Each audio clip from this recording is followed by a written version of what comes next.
आदिकाल का रासो साहित्य।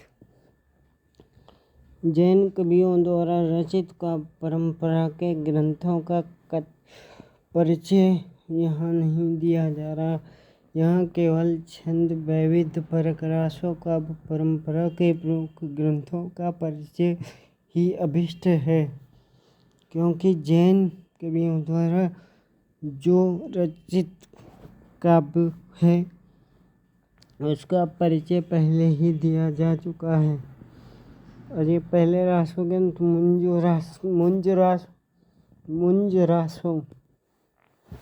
मुंज रासो का उल्लेख मिलता है, किंतु यह कोई स्वतंत्र रचना है ऐसा अभी तक न तो प्रमाणित हुआ है और न यह ग्रंथ अभी तक प्राप्त ही हुआ है।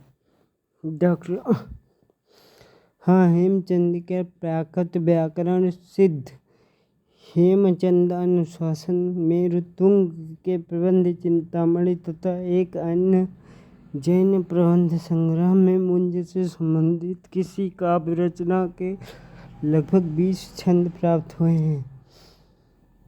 इन छंदों को पढ़ने से एक कथा की रूपरेखा स्पष्ट हो जाती है, अतः यह अनुमान किया जा सकता है कि यह काव्य रासो काव्य परंपरा का ही ग्रंथ है।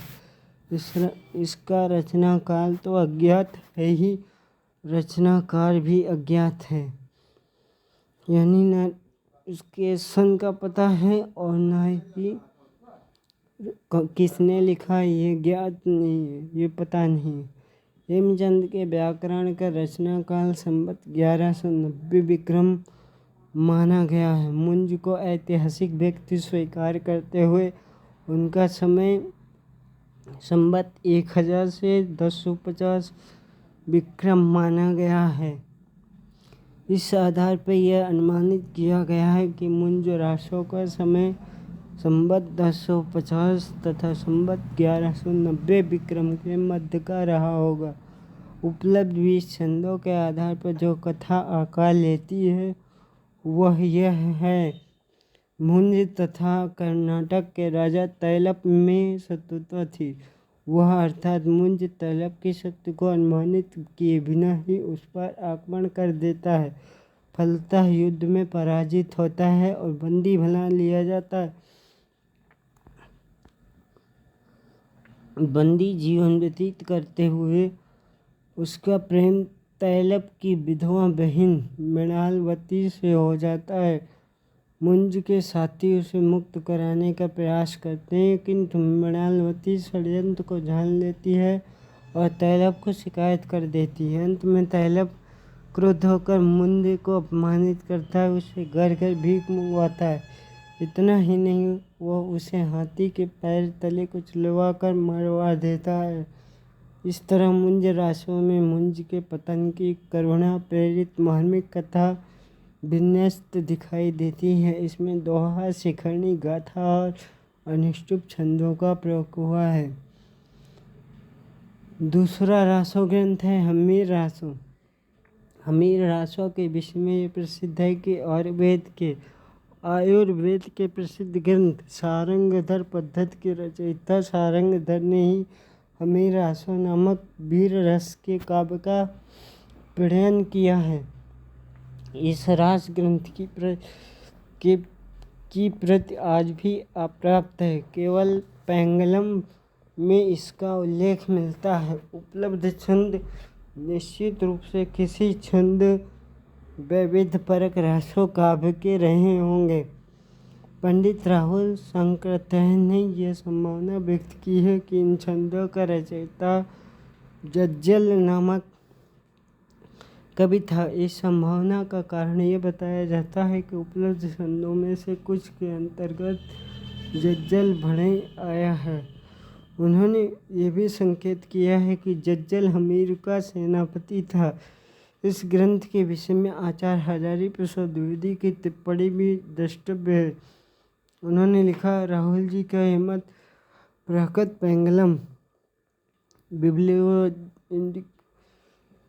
बिब्लियो इंडिका में प्रकाशित टीकाओं के जज्जल जज्जलरस उक्तिरियम अर्थात ये जज्जल की उक्ति है पर आधारित जान पड़ता है।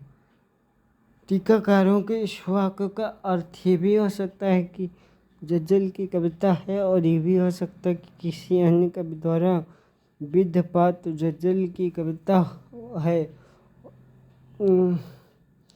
जज्जल की कविता है और ये भी हो सकता है कि किसी अन्य कवि द्वारा निबद्ध जज्जल की उक्ति है अर्थात कवि निबद्ध वक्तृ प्रौढ़ोक्ति है। ये दूसरा अर्थ लिया जाए तो रचना जज्जल की नहीं किसी अन्य कवि की होगी, किंतु वह अन्य कवि सारंगधर ही है। इसका कोई सबूत नहीं, इतना अवश्य है कि ये उक्ति किसी ऐसे काव्य से उद्धृत है जिसमें वीर रस का प्रसंग अवश्य है। इन छंदों के संबंध में आचार्य रामचंद्र शुक्ल ने अपने ग्रंथ हिंदी साहित्य का इतिहास में लिखा है कि मुझे पूरा निश्चय है कि ये पद असली हमीर रासों के ही हैं। डॉक्टर माता प्रसाद गुप्त का मत है कि इन छंदों की भाषा ऐसी है कि रचना मीर के समय के कुछ ही बाद की होनी चाहिए। सारंगधर भी अमीर के समकालीन नहीं थे। उनके पितामह श्री राघवदेव हमीर के कृपा पात्र थे, इसलिए यह असंभव नहीं है कि हमीर संबंधी उक्त रचना सारंगधर की कृति रही हो, किंतु यह बात अभी निश्चय के साथ नहीं कही जा सकती। रचना उत्तरकालीन साहित्यिक अपभ्रंश में है। उसके छंद प्राकृत पेंगुलम में उदाहरणों के रूप में उद्धृत किए गए हैं, इसलिए रचना सम्मानित रही होगी यह भी प्रतीत होता है। इसमें प्रयुक्त छंद गाहड़ी, रोला, छप्पर, कुंडलियाँ, गणंग, लीलाबाई, जलहरण तथा क्रीड़ा चक्र है। तीसरा रासो ग्रंथ है परमाल रासो। परमाल रासों के विषय में हिंदी जगत में पर्याप्त भ्रम फैला है। विद्वानों की धारणा है कि इस ग्रंथ के विषय में भ्रम फैलाने का कार्य बाबू श्याम सुंदर दास ने किया। वास्तविकता ये स्वीकार की जा रही कि परमाल रासो नाम का कोई ग्रंथ अभी तक उपलब्ध नहीं हुआ है। इसका उल्लेख भी प्राय नहीं के बराबर है। बाबू श्याम सुंदर दास ने पृथ्वीराज रासो के बृहत रूपांतरण के महोबा खंड की एक प्राचीन प्रति को परमाल रासो नाम से संबोधित कर दिया था। यह तथ्य उन्होंने स्वयं स्वीकार किया है। इस विषय में डॉक्टर माता प्रसाद गुप्त का मत भी दृष्टव्य है। उनका कथन है कि नागरी प्रचारणी सभा से प्रकाशित पृथ्वीराज रासो के परिशिष्ट रूप में दिए हुए महोबा खंड का यह एक परिवर्तित रूपांतरण मात्र है, स्वतंत्र रचना नहीं है। यद्यपि पृथ्वीराज रासो में सम्मिलित महोबा खंड भी प्रामाणिक रचना नहीं है, क्योंकि वह अलग से ही मिलता है। पृथ्वीराज रासो की किसी पूर्ण कृति में नहीं मिलता। डॉक्टर रामगोपाल शर्मा दिनेश ने भी परमाल रासो के विषय में अपने विचार व्यक्त किए हैं। उनका कथन है कि उत्तर प्रदेश में आधा खंड के नाम से जो काव्य प्रचलित है वही परमाल रासो के मूल रूप का विकसित रूप है माना जाता है। यह रासो लोक गेय काव्य है, अतः इसके मूल रूप की सुरक्षा नहीं हो सकी। इसमें अनेक अंश बाद में जोड़े गए तथा अनेक अंशों में वर्णन और भाषा संबंधी परिवर्तन किए गए। धीरे धीरे आल्हा लोकगीत की एक शैली ही बन गया है, अतः आधुनिक विषयों पर भी आल्हा लिखे जाने लगे हैं। आगे वह परमाल रासों की रचना तथा संपादन के आधार को स्पष्ट करते हुए लिखते हैं। प्राचीन हस्तलिखित प्रतियों के अभाव में मौखिक रूप में उपलब्ध आल्हा खंड के आधार पर परमाल रासों के साहित्यिक स्वरूप के विषय में कुछ भी कहना कठिन है। 1865 ईस्वी में चार्ल्स इलियट ने जिस आलाखंड का प्रकाशन कराया था वो मौखिक परंपरा पर ही आधारित है।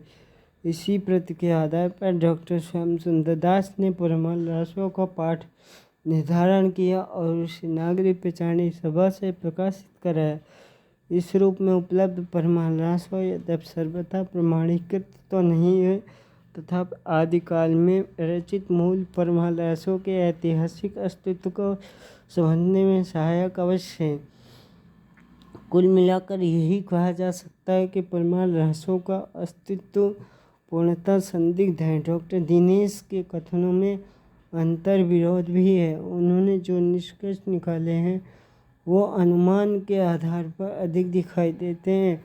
हाँ, डॉक्टर माता प्रसाद गुप्त का मत अपेक्षाकृत अधिक ग्रह प्रतीत होता है। चौथी रचना है खुमार रासो। खुमार रासों के सर्जक के रूप में दलपत विजय नामक कवि का नाम लिया जाता है। 9वीं और 10वीं शताब्दी में चित्तौड़ में खुमार नाम से 3 राजा हुए हैं। आचार्य शुक्ल ने कुमार द्वितीय का समय विक्रम संवत 870 से 900 अनुमानित किया है। उनका यह भी अनुमान है कि अब्बासिया वंश के खलीफा अल-मामून विक्रम संवत 870 से 890 से यदि किसी खुमार का युद्ध हुआ होगा तो वह यही खुमार द्वितीय रहा होगा। इसी के महत्व को उद्घाटित करने के लिए खुमार रासों की रचना हुई होगी। वर्तमान में खुमार रासों की जो प्रतियां उपलब्ध हैं उनमें प्रक्षिप्त अंश भी समाविष्ट हो गए हैं। यही कारण है कि उपलब्ध प्रति में महाराणा प्रताप सिंह तथा उनके बाद भी राज सिंह तक अनेक महाराणाओं का वर्णन मिल जाता है। श्री मोतीलाल मेनारिया का अनुमान है कि खुमार रासों का वर्तमान रूप 18वीं शताब्दी के अंत का होगा। अगर चंद नाहटा का मत भी उल्लेखनीय है। उनका कथन है कि दलपत विजय एक जैन कवि थे। दीक्षा के पश्चात इनका नाम दौलत विजय हो गया था तथा वे तपागच्छ के सुमति साधु के वंशज पक्ष विजय की शिष्य परंपरा में शांत विजय के शिष्य थे। खुमार रासों के द्वितीय खंड से उदाहरण देकर नाहटा जी ने अपने मत को प्रमाणित किया है। डॉक्टर दिनेश जी की मान्यता है कि इसका रचयिता 17वीं शताब्दी का दलपत विजय नामक कोई जैन साधु था।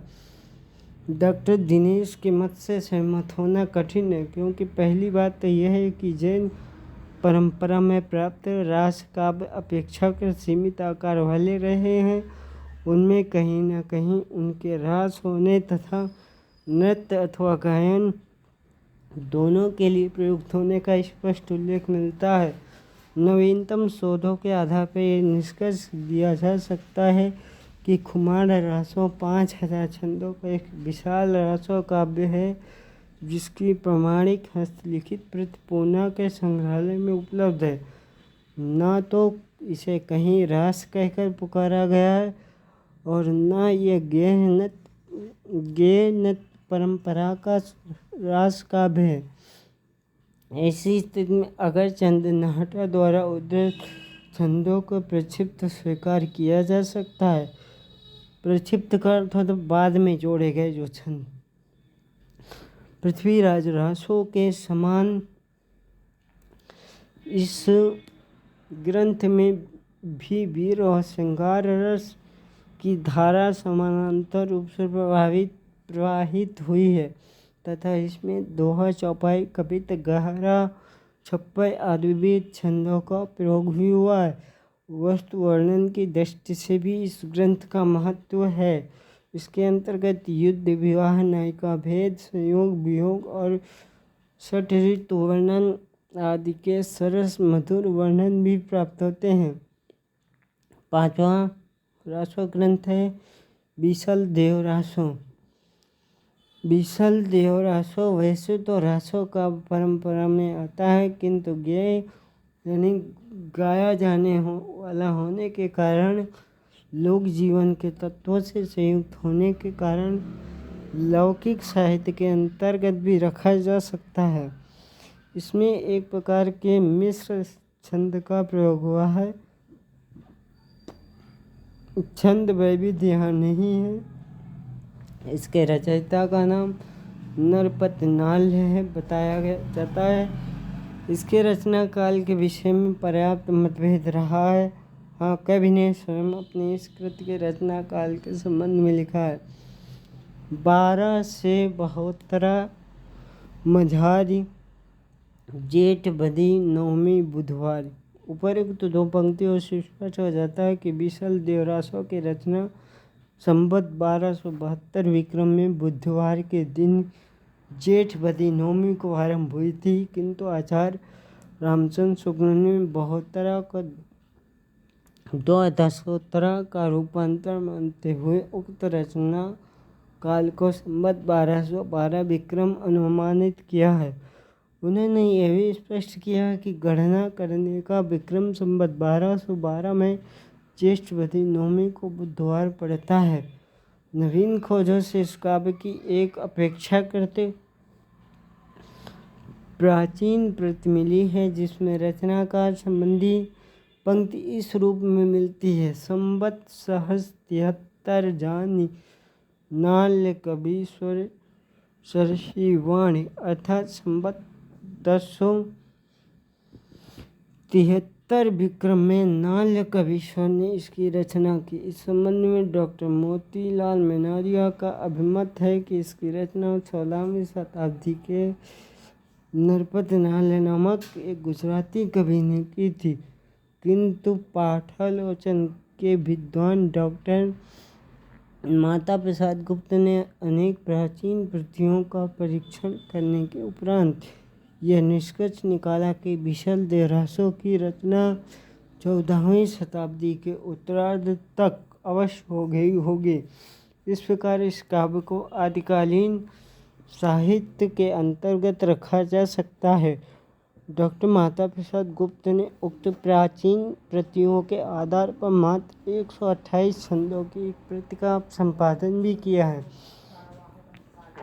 जबकि सत्यजीवन वर्मा द्वारा संपादित तथा नागरी प्रचारणी सभा काशी द्वारा प्रकाशित प्रति के 4 सर्गों के क्रमशः 85, 86, 103 तथा 42 अर्थात कुल 316 छंद हैं।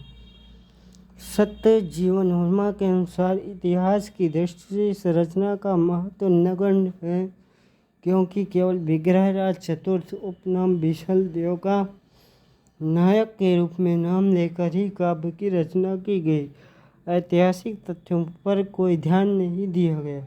इस संबंध में आचार्य हजारी प्रसाद द्विवेदी का अभिमत है कि इस देश में 7वीं शती से ही ऐतिहासिक व्यक्तियों के नाम पर ही काव्य रचना करने की परंपरा चल पड़ी थी, किंतु काव्य का नाम भी ऐतिहासिक व्यक्तियों का रहा। कथा निर्वाह पूर्ण रूपेण से काल्पनिक ही रहा। फिर भी विशल देवरासों के साहित्यिक महत्व की उपेक्षा नहीं की जा सकती। डॉक्टर माता प्रसाद गुप्त तथा श्री अगरचंद नाहटा ने इस संबंध में लिखा कि विशल देवरास हिंदी का एक गौरव ग्रंथ माना जाता है, क्योंकि इसमें एक स्वस्थ प्रणय की एक सुंदर प्रेम कथा कही गई है और सामान्यतः उसके संबंध में ये विश्वास रहा है कि हिंदी के प्राचीनतम ग्रंथों में से एक है। यह वास्तव में एक विरह काव्य है, जिसकी प्रमुख घटना ये हैं सांभर नरेश। सांभर राजस्थान में है। सांभर झील के आसपास के क्षेत्र को कहा जाता है। सांभर के नरेश विशल देव का मालवा के शासक भोज परमार की पुत्री राजमती से विवाह करना, उसका अपनी रानी से रूठकर उड़ीसा की ओर प्रयाण करना और उड़ीसा के राजा के यहाँ 12 वर्ष तक उसके भृत्य के यानी सेवक के रूप में रहना, रानी राजमती का विरह वेदना में अपने दिन व्यतीत करना तथा पति के पास अपना संदेश भेजना। रानी का संदेश पाकर बीसल देव का पुनः सांभर लौटना, भोज का अपनी पुत्री को अपने घर लिवा ले जाना, बीसल देव का धारा नगरी जाकर राजमती को पुनः सांभर लाना, ये प्रमुख घटनाएं हैं उसमें। बीसल देव रासो ऐतिहासिक रासों का परंपरा के अंतर्गत नहीं आता। इसका मूल स्वरूप प्रेम परक है। डॉक्टर गणपत चंद्रगुप्त ने इसे विरह का भी स्वीकार किया, जो सर्वथा उचित है। हमें ये लगता है कि इस कृति में नरपत नाल का उद्देश्य न तो इतिहास का आख्यान प्रस्तुत करने का रहा और न किसी नरेश अथवा आश्रय दाता के गौरव को बढ़ा चढ़ाकर प्रस्तुत करने का। संपूर्ण ग्रंथ को पढ़ने से स्पष्ट हो जाता है कि कवि का मूल उद्देश्य नारी चरित्र का गुणगान करने का रहा है। वास्तव में ये एक अनुभूति प्रवण काव्य है। इस काव्य का प्रमुख उद्देश्य विरह विकल नारी के व्यथित हृदय से संतृष्ट, विवश और असहाय नारी की अंतर्व्यथा को शब्दबद्ध करते हुए शोषित नारी जाति के प्रति सहानुभूति का उद्रेक किया है। उसने कह भी दिया है, स्त्री जन्म काई दियो हो महेश, अवर जन्म थारे गण हो नरेश। छठी रचना, छठा रासों का पृथ्वीराज रासो। चंद्रवरदाई द्वारा रचित पृथ्वीराज रासो हिंदी साहित्य के अंतर्गत सर्वाधिक विवादास्पद काव्य रहा है। इस ग्रंथ को लेकर अलग अलग मत प्रस्तुत किए गए। पृथ्वीराज रासो के 4 संस्करण मिलते हैं। बृहत रूपांतर में 69 समय अर्थात सर्ग हैं तथा 16,306 छंद हैं। इसकी हस्तलिखित प्रतियां उदयपुर के संग्रहालय में सुरक्षित हैं। नागरी प्रचारणी सभा ने सन 1585 ईस्वी में लिखित प्रति के आधार पर पंडित मोहन लाल विष्णुलाल पांड्या, बाबू राधा कृष्णदास, कुंवर कन्हैया जू तथा बाबू श्याम सुंदर दास से संपादित कराकर रासों के इस बृहत रूपांतर का प्रकाशन सन 1901 से 1912 के बीच कराया। मध्यम रूपांतर की हस्तलिखित प्रतियां अबोहर बीकानेर के संग्रहालयों में सुरक्षित है। इसमें 7,000 छंद हैं और इसकी प्रतियां 17वीं शताब्दी में लिपिबद्ध हैं। लघु रूप में केवल 19 समय और 3500 छंद हैं। इस लघु रूपांतर की हस्तलिखित प्रतियां भी बीकानेर में सुरक्षित है। पृथ्वीराज रासो का जो लघुतम रूपांतर उपलब्ध है उसमें कुल 1300 छंद हैं। इसमें सर्गों का विभाजन नहीं है। डॉक्टर दशरथ शर्मा रासों के लघुतम रूप को मूल रास मानते हैं। पाठालोचन के विद्वान डॉक्टर माता प्रसाद गुप्त ने उक्त लघु पाठ का रचना काल संवत 1428 के लगभग स्वीकार किया है। श्री नरोत्तम स्वामी का मत है कि चंद ने पृथ्वीराज चौहान तृतीय के दरबार में रहकर रासों की रचना मुक्तक रूप में की थी, किंतु इनके मत से कोई दूसरा विद्वान सहमत नहीं हो पाया। मुनि जिन विजय, डॉक्टर सुनीत कुमार चटर्जी, आचार्य हजारी प्रसाद द्विवेदी और विपिन बिहारी त्रिवेदी आदि विद्वानों की ये मानता है कि पृथ्वीराज चौहान के दरबारी कवि चंद्रवरदाई ने ही मूल रूप में पृथ्वीराज रासों की रचना की थी, किंतु इसका मूल रूप अब उपलब्ध नहीं है। आचार्य हजारी प्रसाद द्विवेदी ने मूल रासों की रचना सुख सुखी संवाद के रूप में मानते हैं। सुख यानी तोता, सुखी यानी तोती। सुख सुखी संवाद के रूप में मानते हुए डॉक्टर नामवर सिंह के साथ संक्षिप्त पृथ्वीराज रासों का संपादन किया था, किंतु इसे भी विद्वान रासों के मूल रूप से दूर पाते हैं। डॉक्टर माता प्रसाद गुप्त मूल पृथ्वीराज रासों को अपेक्षाकृत एक छोटी रचना मानकर कथानक की दृष्टि से उसे जयानक के पृथ्वीराज विजय का पूरक मानते हुए उस पृथ्वीराज चौहान के उत्तरकालीन जीवन से संबद्ध करते हैं। अनेक तथ्यों के आधार पर रासों के रचना काल के संबंध में डॉक्टर गुप्त ने निष्कर्ष निकाला है कि पृथ्वीराज रासों की रचना संवत 1400 के आसपास हुई मानी जा सकती, इससे पूर्व की नहीं। प्रामाणिकता के द्वंद्व से परे पृथ्वीराज रासों एक उच्च कोटि की साहित्यिक कृति है जिसमें भावात्मक सौंदर्य के साथ कलात्मक वैशिष्ट्य का सुंदर सामंजस्य हुआ है। अपने युग के अनुरूप इसमें वीर श्रृंगार रस की गंगा यमुना एक साथ प्रवाहित इसके कथा संगठन में पर्याप्त शिथिलता है। फिर भी महाराज पृथ्वीराज चौहान तृतीय की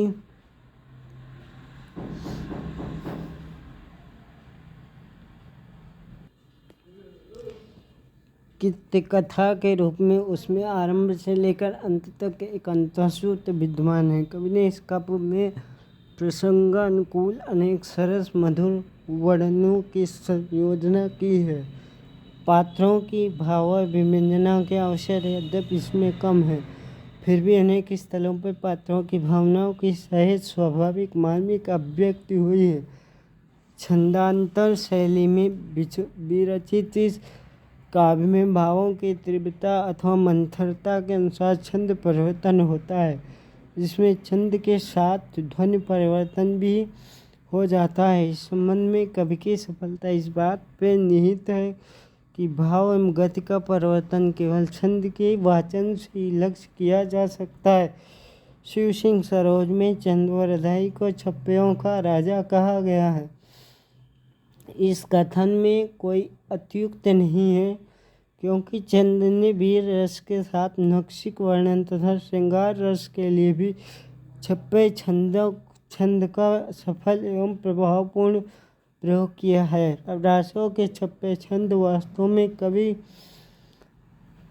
चंद के काव्य कला के परिचायक हैं। इस संदर्भ में बात ध्यातव्य है कि रासों के छप्पे यानी षटपदी छंद कवित्व नाम से ही प्राप्त होते हैं। इसका कारण स्पष्ट रूप से रूपदीप पिंगल कान ने लिखा है कि 17वीं शताब्दी तक छप्पे छंद कवित्व के नाम से प्रसिद्ध है। छप्पे छंद कवित्व सभा द्वारा प्रकाशित रासों, सभा से तात्पर्य नागरिक प्रचारणी सभा से, सभा द्वारा प्रकाशित रासों के बृहद संस्करण में 72 प्रकार के छंदों का प्रयोग हुआ है। वस्तु वर्णन की दृष्टि से भी पृथ्वीराज रासों में सरसता, मधुरता तथा प्रभावोत्पादकता है तथा उसमें वैविध्य, विशदता एवं चित्तात्मकता भी है। श्रृंगार के संयोग और वियोग दोनों पक्षों का वर्णन, युद्ध वर्णन, नक्शिक वर्णन, षट्ऋतु वर्णन, उदय वर्णन में कवि को विशेष सफलता मिली है। कन्नौज में गंगा तट पर जल भरते हुए सुंदरियों का एक अत्यधिक स्वाभाविक, गतिशील, सरल एवं मोहक चित्र कवि ने अंकित किया। देखिए, दृग चंचल चंचल तरुण चितवय चित्तहरंति, कंचन कलश झकोरिकै सुंदर नीर भरंति। पृथ्वीराज रासों के पद्मावती समय में अनेक स्थलों पर कवि की सौंदर्यानुभूति पर प्रकाश पड़ता है। जहाँ चरित्र विधान का प्रश्न है, उसमें भी पर्याप्त व्यापकता, विविधता तो है ही, स्वाभाविकता भी विद्यमान है। प्रारंभ में रासों का प्रमुख पात्र पृथ्वीराज एक धीरोदात्त नायक के रूप में आता है, किंतु बाद में उसके व्यक्तित्व में अदूरदर्शिता, अविवेक और हठधर्मिता भी आकर मिल जाती है। इस प्रकार पृथ्वीराज एक हास्योन्मुखी सामंती संस्कृत का प्रतीक बनकर सामने आता है। आकार प्रकार की दृष्टि से पृथ्वीराज रासो महाकाव्य है। इसमें महाकाव्योचित गरिमा तो है ही, साथ ही साथ राजपूती युग के जीवन का समग्र और विश्वसनीय चित्र भी उपलब्ध होता है। भाषा की दृष्टि से भी यह ग्रंथ पर्याप्त विवादास्पद रहा है। भले ही चंद ने इसमें छठ भाषा के प्रयोग की बात कही हो, किंतु वास्तव में इसकी भाषा मिश्रित भाषा है। बावजूद इसके कि ग्रंथ प्रामाणिक है अथवा नहीं, इस काव्य का साहित्यिक महत्व अक्षुण्ण है। रासो काव्य की विशेषताएं। रासो काव्य का निर्माण मध्ययुग तक होता है। इसमें हास्योन्मुखी सामंती प्रवृत्ति का चित्रण स्पष्ट देखा जा सकता है। नाना प्रकार की कथानक रूढ़ियों और कवि समयों का चित्रण रासोकार करते रहे हैं। युद्धों और विवाहों के चित्रण द्वारा मिथ्याभिमान और विलास से जर्जर जीवन को उभार कर रासों के रचयिताओं ने समाज का तथा सांस्कृतिक और सामाजिक इतिहास प्रस्तुत किया है। इन रासो ग्रंथों में इतिहास के संबंध भले ही अशुद्ध हों, भ्रामक हों, किंतु सामाजिक जीवन की झांकी के भरे पूरे चित्र अवश्य मिलते हैं। तत्कालीन इतिहास के गवेषकों के लिए रासो काव्यों का विशेष महत्व है। रासो काव्यों की सामान्य विशेषताएं इस प्रकार है। पहली विशेषता, रासो काव्यों में आश्रयदाताओं की भरपूर प्रशंसा मिलती है और राष्ट्रीय भावना का अभाव मिलता है। आश्रित कवियों ने अपने आश्रयदाताओं की वीरता का गान तो उत्साह से किया है, किंतु राष्ट्रीय भावना का पूर्णतः अभाव उनमें रहा है। दूसरी विशेषता, रासो काव्यों में युद्ध का सजीव वर्णन मिलता है। युद्ध, सेना की साजसज्जा और आक्रमण आदि का वर्णन चित्र व्यंग्यात्मक शैली में किया गया है। तीसरी विशेषता, रासो काव्यों में युद्ध के सजीव और रसपूर्ण वर्णन प्राप्त होते हैं तो वीर भाव श्रृंगार रस से पुष्ट होकर भी आया है। स्त्रियां ही प्रायः आपसी विद्वेष का कारण होती थीं, फलतः वीर के साथ श्रृंगार रस को भी बराबर स्थान मिलता रहा। नारी दोनों रसों के केंद्र में रही है। उसे पाने के लिए युद्ध है और पा लेने पर जीवन का विलास पक्ष पुष्ट हुआ। विशल देवरासों की भावभूमि प्रेम की निश्चल अभिव्यक्ति से सरस है, तो पृथ्वीराज रासों में भी श्रृंगार रस, वीर रस के साथ मधुबतियाँ करता दिखलाया जाता है। चौथी विशेषता, रासो काव्यों में प्रकृति के आकर्षक चित्र अंकित हुए। विशल देवरासो और पृथ्वीराज रासो इसके उदाहरण हैं। इनके रचयिता ने प्रकृति के चित्रों से भी भाव चित्रण को सौंदर्य प्रदान किया है। 12 मासों व ऋतुओं के प्राकृतिक चित्र संयोग वियोग में उद्दीपन का काम करते हैं। रासो काव्य में शुद्ध ऐतिहासिकता का अभाव दिखाई देता है।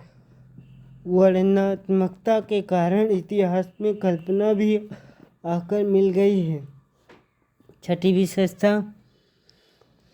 रासो काव्यों में भावोत्कर्ष कम, वस्तु वर्णन की प्रधानता अधिक रही है। कहीं कहीं ये वर्णन नीरस और उबाऊ भी हो गए हैं। सातवीं विशेषता, रासो काव्यों की भाषा प्रायः डिंगल रही है, क्योंकि यही वो भाषा है जो वीर भावों की व्यंजना के लिए उपयुक्त रही है। आठवीं विशेषता, रासो काव्यों में छंद वैविध्य पर्याप्त मिलता है।